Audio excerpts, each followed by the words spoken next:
Hello, everyone. This is Eric Glazer, and welcome to the Bright Spots in Healthcare podcast, produced by Shared Purpose Connect. We bring leaders together to not only inform you, but also unearth bright spots, successes at health plans, hospitals, and other healthcare organizations around our land. Our goal is to identify as many of these bright spots as possible so that you can determine if the ideas shared during this episode can be applied at your organization. We believe this strategy of finding a bright spot and cloning it is the most effective way to improve healthcare in our lifetime. And today's episode is going to be a lot of fun and very enlightening, because we're going to share stories around the evolution and adoption of specialty value-based care. That's right. There are organizations implementing specialty VBC, and it's actually working, creating value, reducing costs, improving customer service scores, etc. And we're going to focus today on musculoskeletal, and we have two visionary CEOs here to explain to us how it is being done. So grab a pen and paper, get ready to take notes. Also, if you have not subscribed to the podcast already, stop what you're doing right now, click on the podcast app that you listen to or use the most, and type in Bright Spots in Healthcare. You'll find us there. If you like us, rate us, leave us a comment. This recent one from JIG Brooklyn: best B2B healthcare podcast, incredible ideas shared by incredible guests. This is the best source to gain bright spots from payers, providers, and other innovators. The more people that rate it, the more people that comment it, the more people get to listen to the great guests we have, and we'll find the show, implement things, help make healthcare better for all of us. So we appreciate your support. Our aforementioned guests are as follows: Rachel Winokur, the CEO of TailorCare, and Alex Bateman, the CEO of United Musculoskeletal Partners. We'll call them UMP throughout the show. Both of you, welcome to Bright Spots in Healthcare. Thank you for doing this. Thanks for having us. Pleasure to be here. Rachel's been on the show before, Alex, so you're the rookie. So I'm going to start with you. And can you tell us a little bit about UMP and the relationship UMP and TailorCare has and how that came to be? Yeah, absolutely. Again, pleasure to be here. Thank you for having me. So really, UMP started as a partnership with a large orthopedic group in Atlanta, Georgia called Resurgence Orthopedics, a very large orthopedic enterprise that's been in the Atlanta market for some time. An organization that has worked on value-based care efforts in the past. And had a vision to grow the platform beyond just Atlanta, a vision of creating a world-class orthopedic enterprise statewide and perhaps nationally. As we started to execute on that vision, as I was CEO at the time, we realized that we needed a partner, a financial partner, but also an organization that had experience doing this in the healthcare space, which our primary investor, Welsh Carson, has done very successfully, as you know, in healthcare for some time. So the physicians and myself and Welsh Carson ultimately came together and formed UMP on top of Resurgence as kind of the platform, if you will, or foundation. And as part of that, we know that value-based care is an important part of the evolution of healthcare and for us in the MSK space. And with Rachel's company, TailorCare, coming out of Valtruis, focusing on MSK, it was a perfect way for us to develop that capability, not necessarily purely in-house, as we're focused on orthopedic practice management and scaling, but having sort of a sister company, if you will, that's focusing entirely on that, and then allowing us to kind of be the pilot test bed to work through the start of their VBC efforts, which is exactly what Rachel will talk about that we've done in the Atlanta market. So just for people who are not familiar with Welsh Carson, and I'm guessing a lot are, but they're a private equity firm, and they have a big focus on value-based care and value-based care companies. So you guys were perfect fits. Tell me, Rachel, if I'm missing anything there. And Valtruis is the VC arm of Welsh Carson, just to make sure that we have that's correct. So, Rachel, why don't you come in and provide maybe your 2 cents on your perspective and explain to everyone who TailorCare is before we get into some of the example stories you're going to share. Sure. So TailorCare, as Alex said, we are the value-based sort of arm of UMP, but we are an independent company that is focused on improving musculoskeletal related care that's related to bone, muscle, joint. Think about orthopedic services and down to physical therapy, everything in between. We manage patients and members for risk bearers, and we partner with providers, leading providers such as UMP, to assess a patient, understand where their needs are, understand what their goals are, and their clinical condition, and match them with the best providers in the market for the most appropriate care in that market. So we stay with that patient throughout. Yeah, so what makes you different from a lot of the other players out there is your focus on value-based care and your fundamental focus on navigation and then working with multiple providers. That's right. So think of us as a navigation play, but we're also an engagement play. So we identify patients up front very early in their care journey. We do that. We have a very data-driven approach to doing that. We do a very, very clear assessment through evidence-based guidelines to understand exactly what their clinical conditions are. But the value-based care piece goes beyond navigation and beyond engagement to really ensuring that these patients are matched to the most appropriate providers who are the best performing, who really understand how to deliver care in a value-based care orientation. Right. So could you provide an example of maybe how this vision has been realized from the payer perspective, right? Like how are payers incorporating value-based care in MSK? Yeah. So we work right now with a very large payer in Atlanta, Humana. They came to us. They have, and they're not unlike other payers. Typically, with the Medicare Advantage population, you have about a third to half of a population has some sort of MSK-related condition or related claim or issue in a given year. That's a significant portion of a population. Typically, those patients are unmanaged. These are medical conditions that kind of exist outside of what's generally managed by their primary care physician. And in many cases, they go through a referral process through their friends or their PCP, if they have one, to go to an orthopedic surgeon. I won't bore you with the stats, but there are a significant portion of the procedures that get done by orthopedists for these population are unnecessary. In some cases, they're actually not. Yeah. So think about back. So a significant portion of back procedures actually can be treated through PT. And so UMP does this really well. UMP, what Alex didn't say is UMP is a full spectrum orthopedic practice. So they have orthopedic surgeons specializing in every condition, but they also have physical therapists.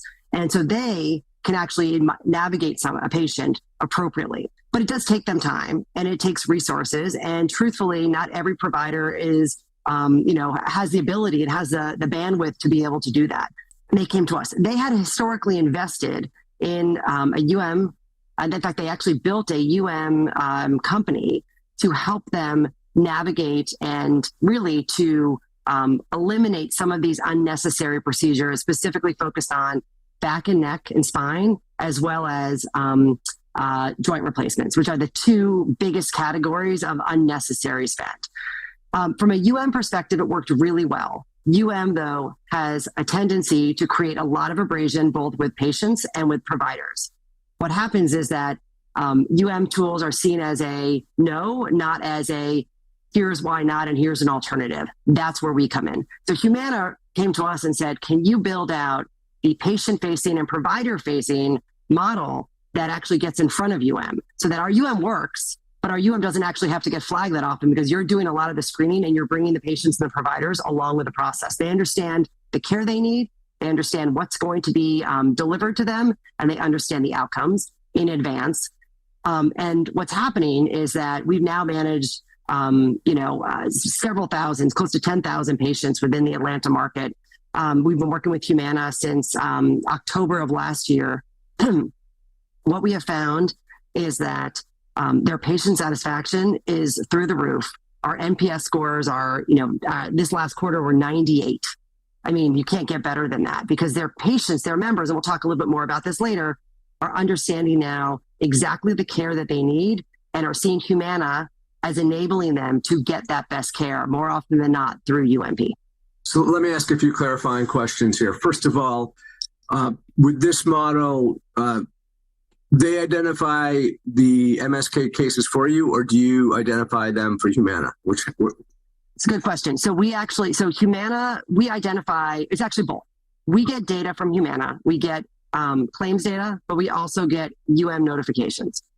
We have built our own predictive modeling that doesn't just flag somebody because they have a specific claim, but really understands the course of MSK care to be able to predict where somebody is going to go down a path that is not driven off of evidence-based guidelines.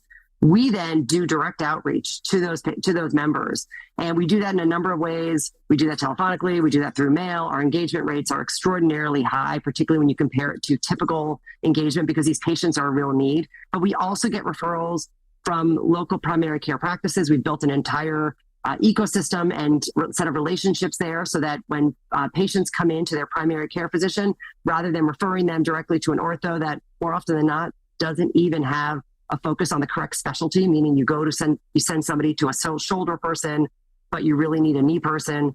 And then lastly, and very importantly, we get referrals from UMP, who sends us all of their new patients so we can screen and make sure that they're appropriate for a UMP specific provider. So TailorCare receives claims data or notifications. You guys are not the company though here, right? You're correct. We are not. We're receiving claims data and notifications.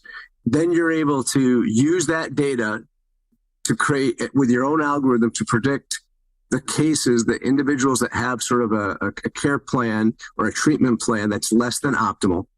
Mm-hmm. And then you guys go out, TailorCare goes out and does the outreach. Once Correct. You engage with that individual, you're able to match that individual with the right care, the right provider or providers at that right point of time. So far, that's where we're at. That's correct. Okay. Now you're just about to mention Humana when I cut you up. So when we do that matching, we make sure we don't just tell a patient, here's a provider for you to see. We schedule that patient. We follow up with them to make sure they're showing up for the appointment. We check in with them on a very frequent basis. In some cases, as frequent as once a week, or even more frequent, depending on what their pathway is, to ensure both that they are engaged, but also to assess their outcomes throughout their care process, their care pathway. In some cases, we found that patients actually need a different pathway of care than we thought. And so therefore, we will intervene midstream. If somebody's on a PT pathway and we realize that after 4 sessions, they're not improving, we'll do a reassessment and send them either to a pain management physician or to an ortho. Humana is, as you asked about the question, does Humana also do outreach? What we are finding is that Humana does, within their care management organization, periodically get requests, where do I go because I've got MSK, related issues. Humana then will send those patients to us. The lion's share, though, of the patients that come through our door, the members that come through our door, are done through our outreach. We have much better visibility in terms of what patients are in need and what patients will benefit from our program than Humana does. And that's because of our expertise. You're not a prior auth requirement, or are you? We are not. Okay, so you're not even involved in PA yet. So you're not even included in the benefit sign, and you're still able to drive. That's right. All right, awesome. And so for Humana, they're able to take a look at the TailorCare and non-TailorCare engaged individuals and easily be able to see the impact that folks who are TailorCare kind of engaged and the impact you guys are making on it. And your arrangements, I'm assuming, because you're working in a value-based care model, are value-based care oriented as far as your contract with Humana goes. Correct. Although I will tell you, when we entered into this partnership with Humana, what became very clear is it wasn't just about the economics and the claims dollars saved. It was about the patient experience, and it was about the quality outcomes. And while we're still early in, we've only been working with Humana, as I said, since October. So there is a ways to go for us to be able to do claims run out and validate what we are seeing clinically. What we are seeing clinically, though, is improvements in pain and function that are over 70% and close to 60%, over 70% pain and close to 60% function for the patients that we are actually managing. And as I mentioned, the patient satisfaction is enormous. I mean, we have patients that call Humana to say, thank you for sending me to TailorCare. They have changed my life. I'm now able to get out of the house. I am able to engage with the rest of my healthcare. I thought that I was going to have to go down a surgical pathway. I didn't, or they found me a great surgeon who was able to treat me, and I have great results. And that is as empowering and as interesting for Humana as is the dollar saved. So I imagine for dollar saved, you need at least a 3-year runway. I don't want to speak for all the actuaries at health plans listening to this, but I'm gonna assume 3 years is sort of ballparkish. And so in the short term, you got to look at patient experience and symptom reduction and outcomes in that regard. And is there a way that Humana right now is realizing that value, or did you just explain it? It's exactly that. I mean, it's exactly that. We have very regular, we talk to Humana all the time, and we report out to them on all of our clinical and quality related metrics. They also have obviously their data. We are doing claims, we get their claims. So we are able to match our claims run out to them. But again, we're mid-year. And so there's not really a readout there that we can assess. Makes total sense. What about the value to the provider practice, Alex? And let's bring in the provider back into this, and sort of how does a provider practice, we know the roots of the provider. They didn't go to medical school to practice value-based care. At least a lot of them, maybe some of the newer ones. And now you have TailorCare kind of connected with you. How does that all work, and how is it working for the practice? Yeah, great question. It's rare anywhere, especially in business, where you kind of have a win-win-win, and that's how I see this working today. Rachel's already talked about the value to the patient, the high patient satisfaction, the value to the payer, and hopefully that that data demonstrating clear savings over time. To the provider, it's also very important. If you think about a surgeon's day, they'll see 50 to 60 patients in a clinic easily. And when the wrong patients come in, they're not even surgical candidates. The injury or issue is not even within their subspecialty. It happens all the time. Then the physician ends up having to send them to the right place of care, and it frustrates the patient. So getting that screening and getting the right patient in the right place out of the gate is a huge value and efficiency to the provider. So the surgeon who likes to operate, and that's what they've been trained to do, is getting patients in their clinic that are a much higher percentage of patients that are surgical candidates in their subspecialty. And as Rachel said, sometimes those patients, they're not a surgical candidate and they don't need to see that physician, and they can go straight to therapy for their back pain or what have you. So it creates an efficiency for the providers. And as we know, the Medicare population, and specifically the Medicare Advantage population, is growing year over year. And from a reimbursement standpoint, the federal payers produce quite low margins. So getting the patient in the right place is as much of a benefit to the physician. And Alex, is this just available in Atlanta? Are you taking it to other markets?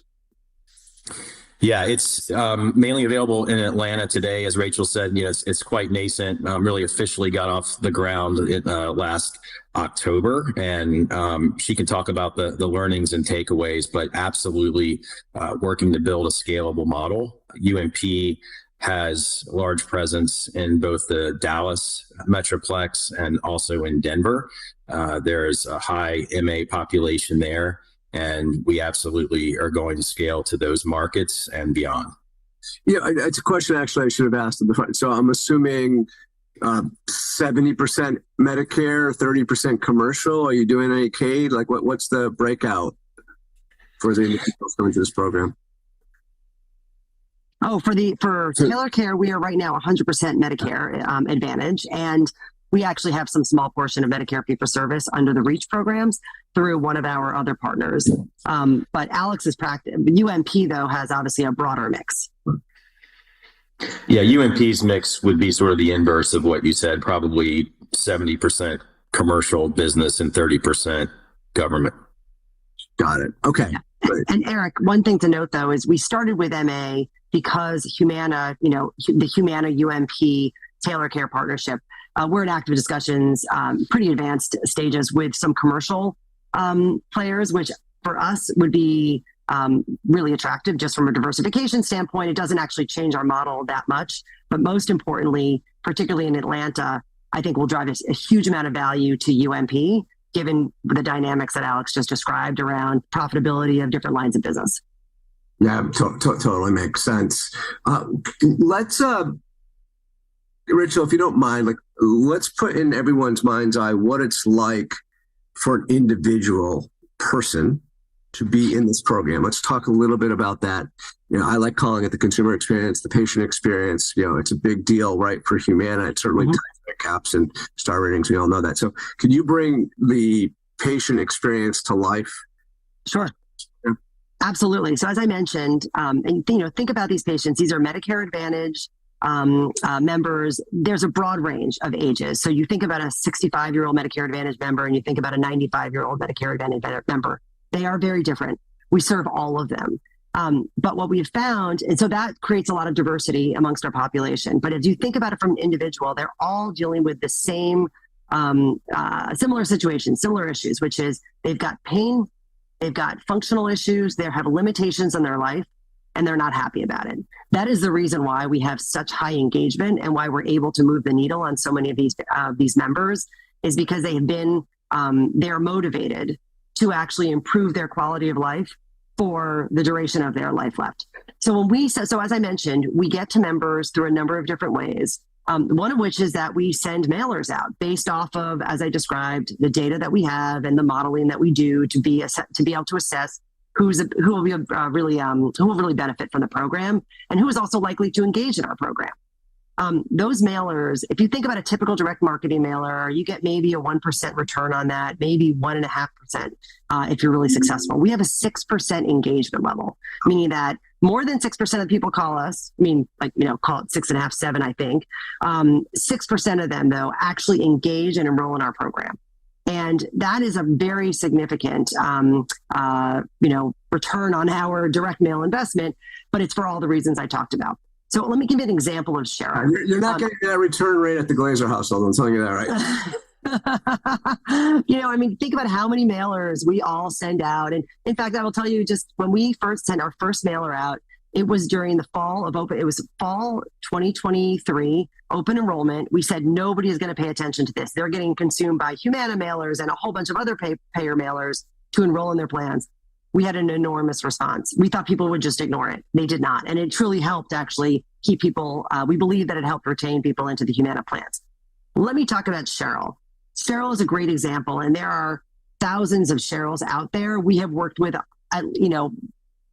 many of them, but it's certainly not all, and that's what keeps us motivated. Cheryl is somebody, she's 66 years old, suffering from significant pain, really was an impact on her mental health, but also prevented her from going for daily walks. She really was unable to live the life that she wanted. And she's a younger Medicare Advantage, member. She's not somebody who, she's plenty of time to enjoy her life and really wants to do that. She felt really desperate. She got a mailer from us that was, showed what TailorCare did, referenced Humana. So she knew that it was also from her plan. It wasn't something that was, some sort of spam. She called the number, ended up being connected to one of our navigators, our clinical navigators, our physical therapists. They're all licensed PTs who have been delivering care. In some cases, they may still deliver care on their weekends, but they are trained with evidence-based guidelines and understand clinically how to treat a patient, both through physical therapy, but also understanding when a patient needs to go into an orthopedist or physiatrist, et cetera. Anna Lou. And that's your front line? That's our front line. We do have people who do direct outreach calling for which are care advocates. They are not clinically licensed individuals, but they have a clinical expertise and understand exactly. They obviously understand the depth of our program. If I'm Cheryl calling in, I'm getting a PT. You are going to get a PT. That's really cool. Okay. Yeah. So you're going to get a PT, and that PT is going to do that assessment of you. It's not just, let me ask you 20 questions and have you check boxes and see what happens, but really get to know you. Anna Lou, after Cheryl and Anna Lou spent probably 40 minutes on the phone together. These intakes they take a long time. And they take a long time because it's about understanding the sort of the current clinical sort of, I'd say state of an individual, but also what are their goals and what are their objectives. It's very different to manage somebody who wants to go run a marathon versus somebody who wants to just get out of their house and go to the grocery store. And when you think about the path to engagement and keeping somebody on a pathway, they have to be aligned on what their objectives are and what's going to be the measurements of success. We do all of that up front with somebody who is licensed and trained. And as a result, that relationship gets formed, but also the pathway gets established that these members are excited about. So Anna Lou spent that time with Cheryl. Cheryl had never heard of physical therapy. She had been to, she didn't have a primary care physician. She had been to an orthopedist who said, we will operate on you. This is not a UMP provider. This was somebody outside. She did not want to have surgery and felt like she had no other options. So Anna Lou found her a primary care physician. So now she's under primary care, which again, this is outside of our program, but this is just the things that we do. She did an assessment, got her into physical therapy. She then checked in with her every week to see how her physical therapy was going, but also to see how her pain and her function scores were doing, and just check her engagement. Now, Cheryl is back to doing the things that she loves. Her mental health has improved significantly. She now has actually a more robust care plan around her with a primary care physician. And she is, extraordinarily grateful to Humana for making this program possible and calls Anna Lou her angel. It's a remarkable story. And it sounds like, would that be just the one story? No, there are tons of these out there for these patients who feel like they're finally being heard and finally being treated.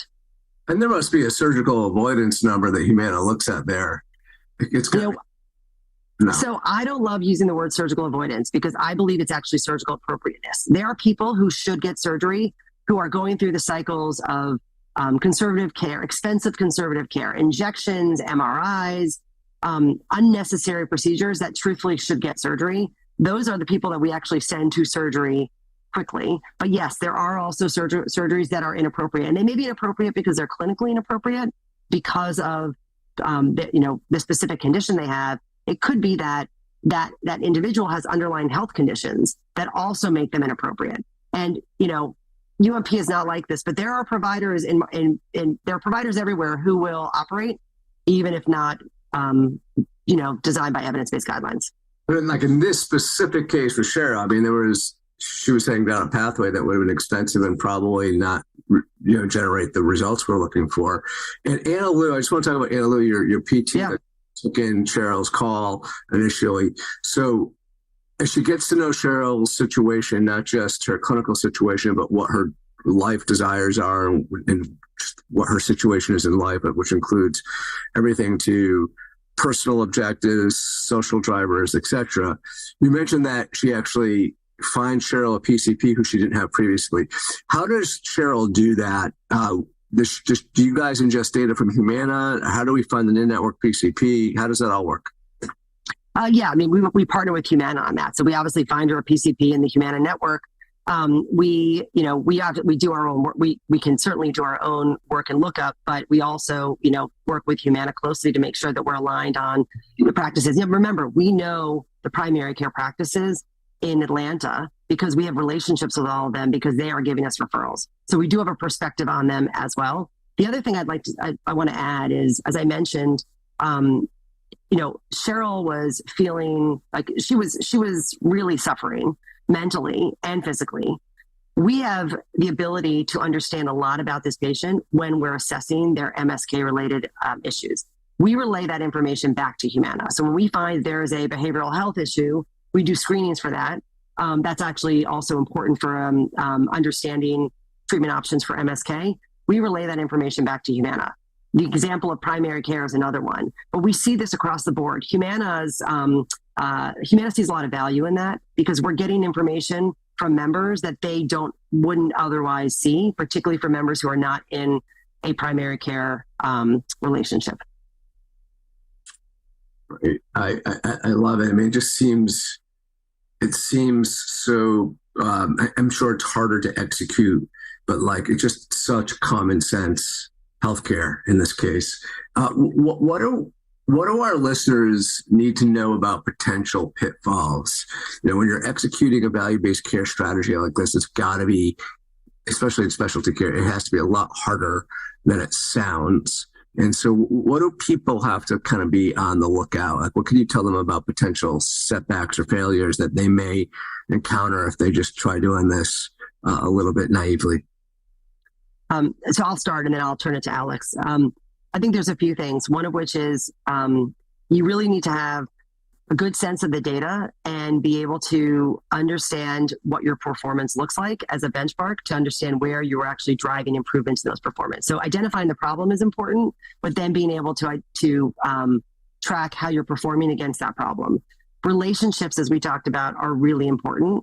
And so we've talked about the importance of, if you're doing a specialty value-based care program, you really have to have strong relationships with those specialists. At the end of the day, the specialists are delivering the care.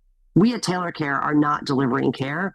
We need to make sure that the specialists who are doing that are delivering care in the best way that we believe that should be done in a value-based care oriented way. That's why the UMP TailorCare relationship works so well, but it is also the reason why we're not in other markets where providers don't have that orientation and that history that UMP has demonstrated. Relationships with referring providers, primary care, are really important, not just because of referrals, but because they are still managing the lion's share of a member's care. So MSK spend, in our example, is 10 to 15% of the total medical spend for a member within Humana's MA population. So that means 85 to 90% is still being managed by primary care physicians if they're in risk-based deals. Those providers need to know what's happening so that they can take the whole picture together. We create a virtual care team. We are constantly, referring information back to the referring primary care or the primary care on record so they understand this component. That relationship and that ecosystem is really important in order to get that win-win-win that Alex was talking about. Otherwise, the patients feel like they're repeating the information. Sometimes they're not tracking the information that's happening within a program. The specialists don't feel like they're, getting full visibility into exactly what patients they should be seeing, and primary care providers feel like they're, missing a lot, and they resent that. Understandably, it's hard to manage a patient when you don't know exactly what's going on with them. So you have to bring all of that together. That's really important in this kind of program. So the data and the analytics, number one, you have to be able to effectively identify the patients of higher risk and be able to effectively identify and outreach. Two is relationships with the specialty providers in the market. Three would be the relationships with the PCPs. And you cited, hey, MSK is 10% of the medical spend in the Humana population. So that means 85 to 90% of the rest of the spend is likely being managed by the PCP. So that relationship is critical. So I would say I'll put those into three kind of big buckets that the folks have to go into eyes wide open on. I think there's one last one, which is really important that I didn't say, which is really, it's about the member experience. I mean, everything centers around what you call the consumer. They're a consumer, they're a patient, they're a member.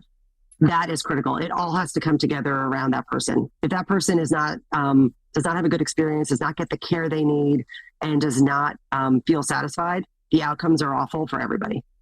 Got it. Do you guys watch The Bear? No? Yeah. No. We did. I've watched it a few times. Episode 2, there's a whole episode when Richie goes and learns about the human experience of going into a restaurant.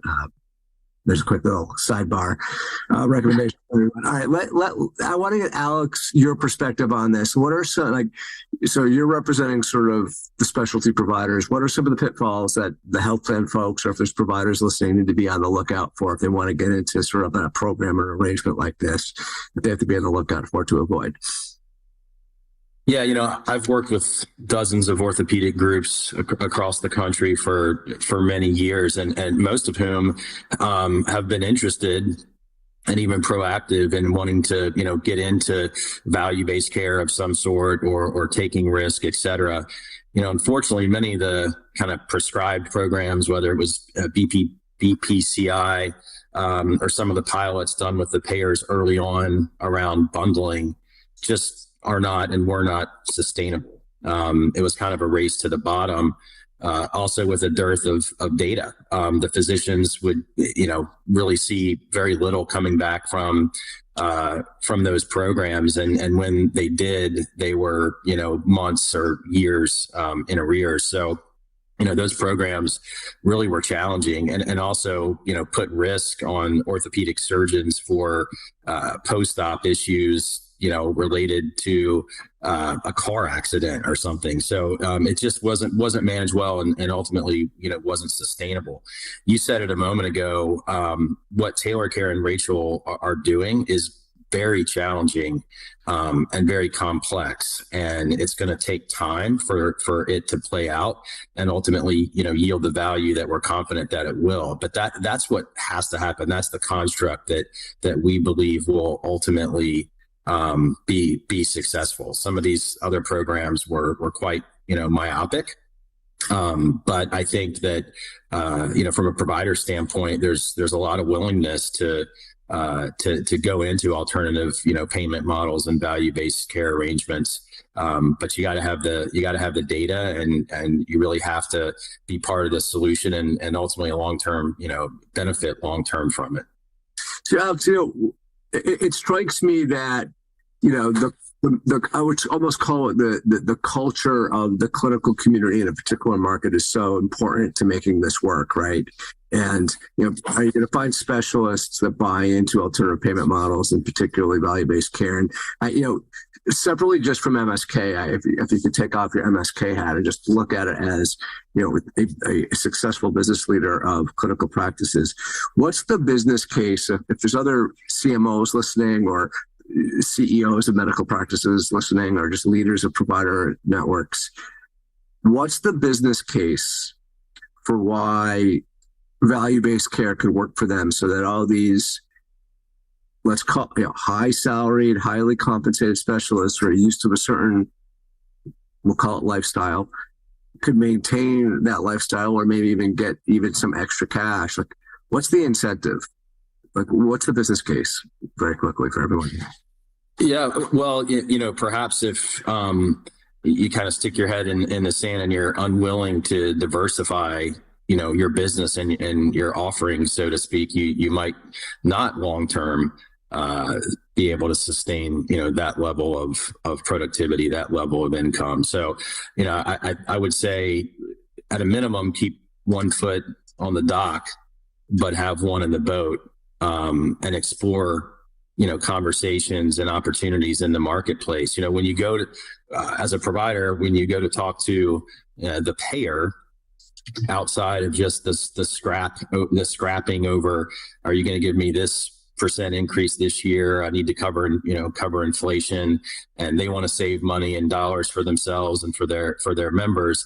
You have to start to have other conversations about what can we do as a provider to help you, and vice versa. And, that boils down to the right side of care, right? Whether that's for non-surgical, or if you are having a surgery, is it in a hospital, or can we do it in an ambulatory surgery center, things of that nature. So if you're not part of that economically, I think long-term you're going to miss out. So there's, some of these are going to be bespoke. Some, it's different by market, but absolutely have a willingness to have a discussion about it, be open-minded, and explore these types of opportunities, because I think, long-term, it's not going to happen overnight, but long-term, this is going to be, foundational to the business. Great. Rachel, I know I always want to kind of, as we're kind of coming in on a close here to the episode, I always want to map out for our listeners, how to build this. Mm-hmm. I know we just kind of covered it, so I just want to make sure that we covered everything. But we talked about the data and the analytics. We talked about the strong relationship with providers, and you actually added that member experience, and I did a plug for the bear. So that's kind of where we are and how to build this. Is there anything else we're talking about, especially as it relates to like the health plan or anything else we might have missed?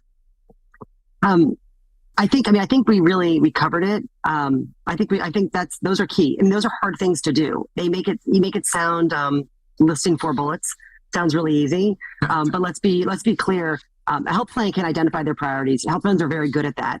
Committing to priorities is always challenging, and for many companies, particularly when there are a lot of dynamics that change, in given years, and certain things create different priorities shifting over time. Visibility into data is actually really challenging, and what we're finding is that we add a lot of value there because of, one, our understanding of the MSK related condition and the implication on claims data as well as clinical data, which is also something important to factor in. That is something that we are seeing is extraordinarily valuable to our partners and our potential partners. Because of our insights, we are able to give them visibility that they wouldn't have otherwise. And we're also able to dedicate the resources that, again, they have dedicated to a number of key priorities, not just MSK.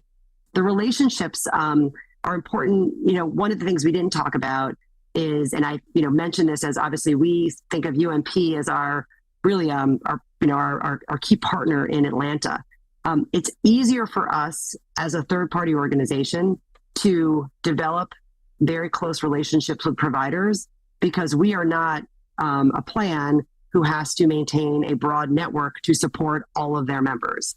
And so when you think about how to align members to high-performing providers, one might think about that as a way of unofficially tiering a network in a way that a plan cannot do. And we can do that very well. And we do that. It's a very data-driven approach. Trust me, we spent a lot of time assessing and analyzing UMP's performance before we started sending a lot of patients to UMP because we wanted to make sure. And clearly, we are all getting the value out of the UMP relationship. Member experience is something that I think a lot of payers are spending a lot of time on now. But a plan, if you look at NPS scores of a plan and you look at NPS scores of a organization like us, they're always going to be different because plans are just perceived, even when they're doing really excellent jobs, as friction creation with members, even when they're not trying to create friction. But we talked about and if you think about the fact that there's always economics involved, that can create a lot of friction. We have the ability to focus entirely on experience. And so when plans think about this, they have to think, how do they isolate the experience out of all the other things that they do as a plan that is going to likely negatively impact that. It's really hard to do unless you move it out into an independent organization. That's great. It strikes me that's a really interesting point that I never thought of. You guys have the flexibility of choosing which providers to build collaborations with, where a health plan may not be able to have that. So when they start working with you, they not only get the whole value-based care capabilities and expertise, but you've already partnered with the right providers, which makes it easier. That's great. This is really super helpful. I do want to get folks information on how to reach you. So if they want to talk specialty value-based care, they can. Before we do that, I just want to get a sense of, like, you're both CEOs of these really progressive, cutting edge companies trying to, I think value-based care is still so hard to execute in the primary care space, although we've made more progress there. In specialty care, we really haven't made much progress. And you guys are sort of pushing the envelope. You're at the forefront of it. Why are we in healthcare? So I'll start with you, Alex. Why did you end up in this space versus running a business somewhere else where you clearly could have done something successful there and maybe not dealt with some of the healthcare headaches? As I started working with orthopedic groups, it really fit with what I like doing. I look at those individuals as kind of baseball players, professional athletes, and to have the opportunity to work with them, to help lead them and advocate for them has been special. And that's what I've continued to do. So UMP was a great extension for me to be able to continue to help these surgeons who are really entrepreneurial, who really care about remaining independent and providing the greatest care. And by partnering with UNP, doing projects with organizations like TailorCare, I think will allow independent orthopedic groups to not just survive, but, long-term thrive in this environment. Rachel, what about you? When I was young, I always liked math and science, but I remember always being interested when somebody cut themselves. Could I see it? And so this early interest in kind of, sort of, I don't know, blood or biology and whatnot led me down a path where I assumed that I was going to become a doctor. And so in college, I was an engineer, biomedical engineer, who was planning on becoming an orthopedic surgeon because I was really focused on biomechanics. And that was my plan. And I sort of jogged left instead of going straight, ended up on a finance path, but always said to myself, I need to come back to, I really want to do healthcare. And I really love the orthopedic space. I'm also a patient. So I've got, a number of different MSK conditions that I have navigated through my entire, adult life. And so as I have been progressing my career in healthcare, I kept coming back to, how do I address the MSK related issues? I find it clinically very interesting, but I also, for many of the reasons that Alex talked about, it is a really, I think, unique clinical area where you are talking about managing somebody's episodes. They can be extended episodes, right? Like I technically have a chronic knee condition, but they're really episodic and they don't interfere with the rest of my clinical care. So how do you become that sort of clinical expertise around a patient to get them the best care in a way that doesn't interfere with everything else that they have going on? So my journey really has kind of taken me here.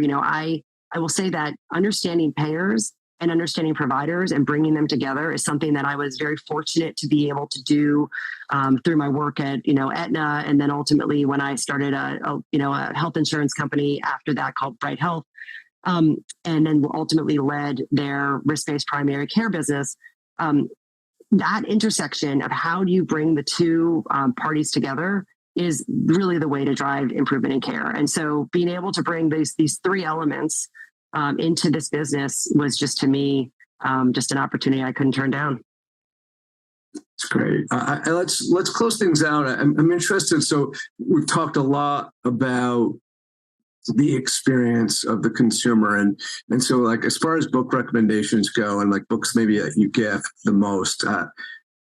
I'll start just to break the ice. Like there's two books that could just come to mind when we're having this conversation that just struck me. One's Onward by Howard Schultz, the CEO, the longstanding CEO, former CEO now of Starbucks. You could call him the founder, depending on how the origin story, you want to fit the origin story in there, as well as Delivering Happiness by Zappos, late founder and CEO. Two great books I think would be great complements to this episode. Any books that you often gift, Alex, that you could recommend? One that maybe you could recommend to our listeners? Doesn't have to be an experience, by the way.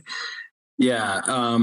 No, I'm not a book gifter. Honest truth is, if I gifted you something to read, it would probably be a Wall Street Journal subscription.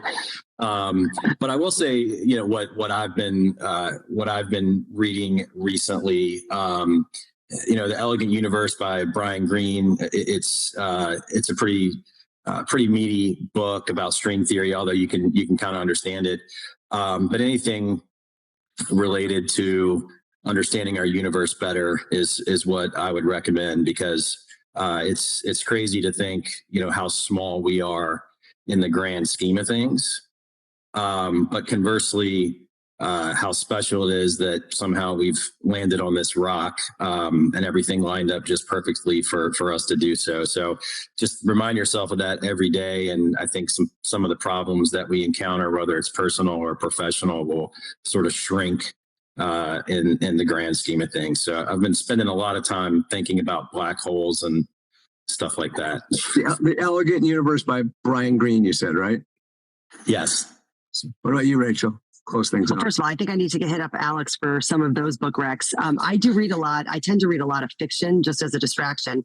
But a book that I would recommend that's in the nonfiction realm is Shoe Dog by Phil Knight. And that is just an excellent, it's engaging, but it really is, obviously the story of Nike. What I love about it, though, the tenacity for which Phil Knight went and built this business against all odds, going up against very large competitors when everybody thought he was never going to be able to pull it off. He really shifted the way that individuals thought about their own roles and their own engagement in their fitness. And suddenly fitness, everybody could engage in fitness. It wasn't just competitive runners and college track athletes and professional tennis players. He really made it for the masses. And then lastly, he also thought about all the people who and the means to which could contribute to his company. And when you think about the deal that he did with Michael Jordan, which was probably the most lucrative deal that was ever done between as a sponsorship and a manufacturer, was just revolutionized how athletes and all of these sort of spokespeople got paid. And he did that. He shifted the entire economics of the business, but he shifted them in a way that people who were giving their name and their brand were actually getting compensated for it. And I love that. Great book. Great movie. Love it. Oh, yeah, the movie was great. I mean, you got to love Matt Damon and Ben Affleck in those roles. But read the book first before you see the movie. If anybody is contemplating, the book is better than the movie. 100% agree. Rachel, where could people find you, reach out to you, learn more about specialty value-based care, TailorCare, et cetera? Well, if anybody's ever in New York, in the New York area, please come find me. But email Winokur, Winokur @TailorCare.com. I'm on LinkedIn. I'm not much of a social media person, much to probably the chagrin of my team. But it's but I am on Twitter and I am on Instagram and all of those avenues. Rachel Winokur. I'm probably the only other one aside from somebody in California who's in a totally unrelated industry. So you'll find me. Gave your email. That could be a first. That's great. What about you, Alex? That's okay. Yeah, you can reach me at alex.bateman@umpartners.com, and please visit our website, umpartners.com, for more information about us. I'm also on LinkedIn, but don't have much of a social media presence. The only other Alex Bateman I'm aware of is like a master in origami. That's not me. So I'm the other one. I love it. Rachel put on the pressure and everyone's good on emails now. Thanks to both of you for all the time today. Thanks you for all the preparation ahead of time. My message to everyone listening is when you've got a complicated problem that looks hopelessly complex, rather than looking for that massive cover to fill the massive hole, use the strategy of finding bright spots, things that are working well among all the chaos. These are the tactics that often generate progress for an entire solution strategy to your biggest problems, like executing on specialty value-based care. We hope you use the ideas and bright spots shared today to inspire your thinking, maybe even copy one or two, reach out to these organizations, Rachel and Alex, filled with knowledge to help improve your current approach to improving the lives for consumers everywhere. We produce this show for you. So remember, this is your Bright Spots in Healthcare podcast. Thanks, everyone.